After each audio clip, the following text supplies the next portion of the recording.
Lori Holt-Filer, and Barbara Warden. Politically speaking, women were on a roll. Another gender difference is that women are often very cautious about entering the political arena.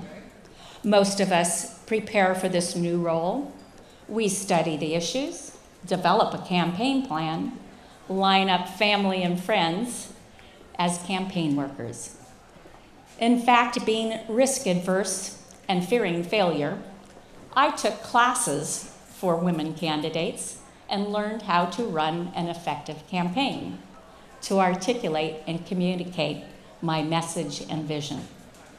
I worked very hard during my first term in office. In order to be successful in building support for our schools, I did what all of you do, whether you're working for your church or a large corporation. I built networks and coalitions. I visited every school and parent group in the district. I spoke to chambers of commerce, retirement communities, and service clubs. I learned another valuable lesson, that to be an effective leader, it's important to engage everyone, every stakeholder, in supporting your cause or your mission. Within a short period of time, people were asking me to run for the state assembly because of new term limits and the new term limits law, and our current assemblyman, Jan Goldsmith, was soon going to be termed out. And cautious though I am, I took the risk. It seemed to make good sense to me, as my school district was a major part of this assembly district. By doing community outreach as a school trustee, I had earned strong visibility and name ID in this 75th Assembly District. After a challenging campaign, the help of the new open primary law, lots of wonderful volunteers, I won the election and became only the 77th woman to serve in the California State Assembly in its 150-year history. That's not that many women for all those many years. This election, my first foray into partisan high-stakes politics, is when I learned why women hesitate to run for political office. Partisan politics, as Hillary Clinton and Sarah Palin will tell you, is very rough and tumble. In fact, some people call it a blood sport. Fortunately, contentious school board meetings and the world of business had toughened me up. But the effort was well worth it. Going to Sacramento was tremendously exciting. As the first Republican Hispanic legislator in our state house, I was a mini celebrity. I worked hard to build friendships and alliances with Republican and Democrat legislators alike.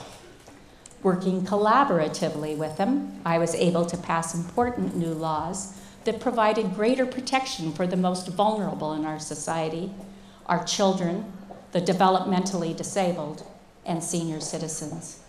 I felt tremendous personal satisfaction knowing I was making a difference. In 2002, I was faced with term limits and a decision. The term limits law that gave me an opportunity to run for the state assembly in 1998 was now threatening my political career 4 years later. I could either run for one last 2-year term in the state assembly or take a giant risk and run for an open Senate seat and extend my political career. I knew I would have a great challenge in seeking the Senate seat.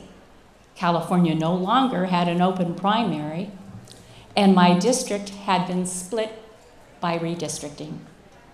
With some trepidation, I accepted the risk. The result? For the first time, I lost an election.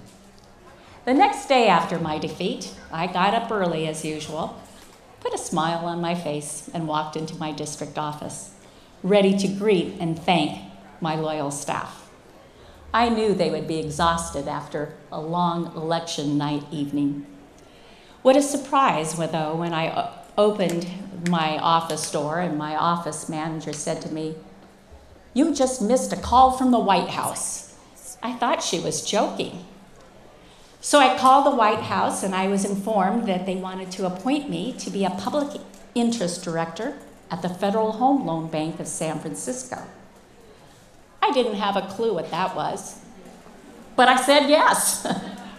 So I Googled it later and found that it was a $300 billion government enterprise which provided capital and mortgage liquidity to the banks in the western United States. It was a banker's bank. Thank goodness I had learned some business and finance skills. That day I learned another important lesson, that truly, when God closes a door, he always opens a window.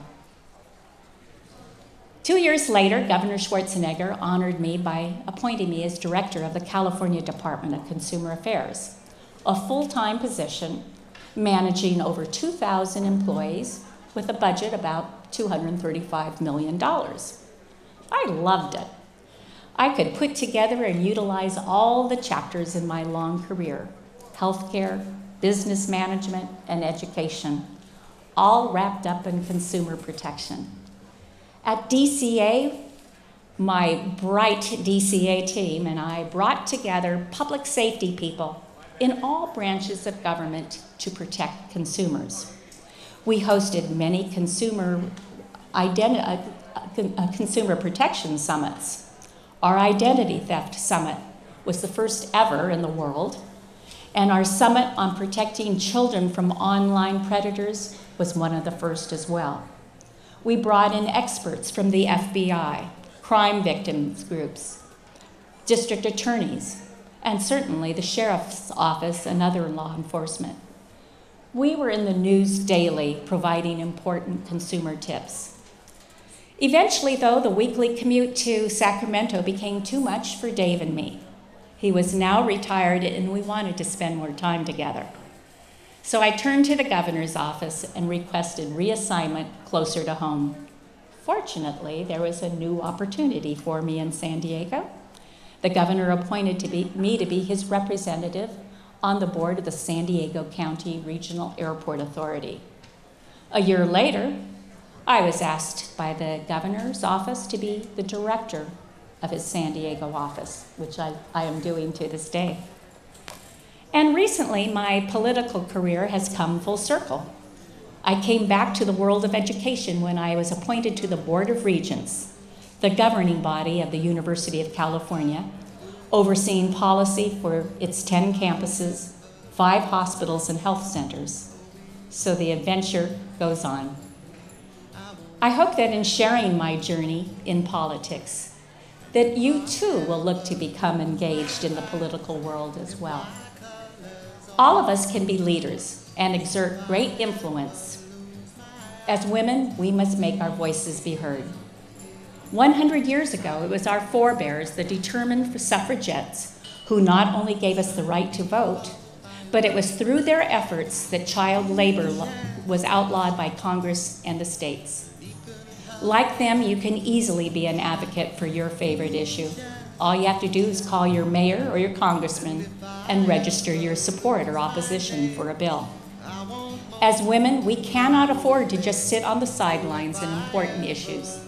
We need more women in the legislature to advocate for families. If there were more of us, I believe there wouldn't be such gridlock in Sacramento and Washington, D.C. If there are potential candidates in the room, I would encourage you to go to California Women Lead website.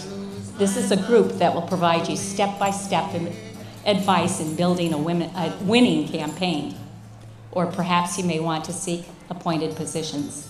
Go to your city or county clerk. They have a list of many vacancies that are very, very interesting in local boards and commissions. Or you can go to the governor's website. There are so many interesting things to do. When I do speeches, women will often ask me for career advice. Was I goal-oriented? Did I carefully map out my political career? Did I always aspire to go into politics? The answer is a big no. I think a quote by Sherry Lansing, the first CEO of a major movie studio, struck a chord with me. And it's great advice. Sherry could be speaking for me when she said, "Enjoy what you're doing. I have enjoyed all of my jobs. I never thought about what I was going to do next. I did the best job I could each day, and the next step in my career just grew out of that. So to each one of you, I say, do what you love and enjoy what you do, because you are women of influence. You make a difference. Thank you.